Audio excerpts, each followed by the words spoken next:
Another storm is coming in about 24 hours, but we were definitely winning today temperature-wise. Oh my gosh. I had to put on the sunscreen. I know. I was out and about. I said, whoa. It is a little toasty out there. So today was the warmest day of the week. We were in the upper 70s, but dramatically cooler temperatures are coming. So just you wait. The jacket's coming back. I know. We're going to be talking about snowfall, getting those winter coats back. But the views out there tonight are watching the cloud cover starting to spill over parts of the metro area. You might find a little bit of virga, that's rain that evaporates before it hits the surface, but it looks a little unsettled out there. More bark than bite, if you will. 79 officially out of DIA. We were in the 80s across the eastern plains. Pretty toasty out there. More 50s and 60s up in the mountains. And looking at the climate calendar, believe it or not, temperatures were only 5 degrees shy of that record high.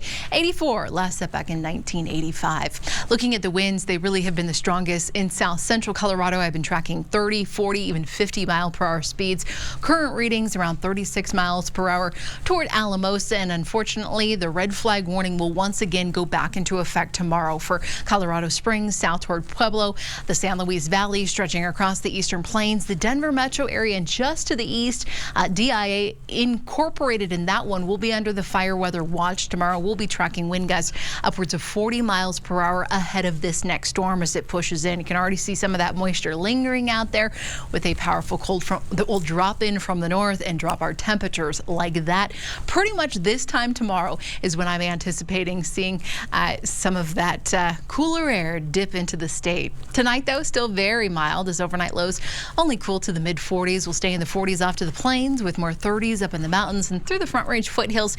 Not a bad evening, only cooling to the upper 30s around Estes Park and through the Red Feather Lakes. More 40s for the I-25 corridor. Futurecast the rest of this evening. Again, those showers are going to be very spotty here for the plains with increasing clouds up through the high country. You might find a little bit of snow along the higher peaks, and then by about 8 a.m. tomorrow morning, sunshine to kick off the day. The winds start kicking up for us by about midday, and then here we go. 4 or 5 o'clock, that cold front drops in from the north. We'll be tracking some snowfall to our north, and then look at this. By about 11 p.m. tomorrow night, we'll be watching the snowfall, not only up through the mountains, but yes, back here to the Front Range, Fort Collins, here to Denver.